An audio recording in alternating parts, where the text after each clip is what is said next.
Presiden Amerika Serikat Donald Trump dan Perdana Menteri Israel Benjamin Netanyahu tiba-tiba membuat gebrakan baru setelah terlibat dalam agresi militer dengan Iran. Pada Jumat 27 Juni 2025 dini hari waktu Indonesia, kedua pemimpin kedua negara tersebut menyepakati sebuah proposal perdamaian dalam konflik dengan Palestina di Gaza. Menurut Israel Hayom, Trump dan Netanyahu pada prinsipnya telah menyetujui sebuah kerangka kerja untuk mengakhiri perang Gaza.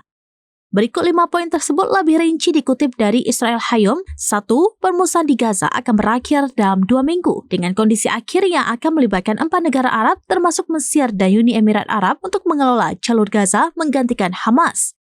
Kepemimpinan Hamas yang tersisa akan menghadapi pengasingan ke negara-negara lain. 2. Berbagai negara secara global akan menerima sejumlah besar penduduk Gaza yang mencari emigrasi. 3. Perluasan Abraham Accords akan membawa Suriah, Arab Saudi, dan negara-negara Arab Muslim lainnya untuk mengakui Israel serta menjalin hubungan resmi dengan Israel. 4. Israel akan menyatakan kesediaannya untuk resolusi konflik Palestina di masa depan di bawah konsep dua negara tergantung pada reformasi otoritas Palestina. 5. Amerika Serikat akan mengakui implementasi kedaulatan terbatas Israel di beberapa wilayah tepi barat. Sementara itu, Presiden Palestina Mahmud Abbas menekankan dalam pernyataan terbarunya bahwa upaya perdamaian harus didasarkan pada hukum internasional, resolusi-resolusi PBB, dan menjamin berdirinya negara Palestina merdeka dengan Yerusalem Timur sebagai ibu kotanya.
Download Tribun X sekarang, menghadirkan lokal menjadi Indonesia.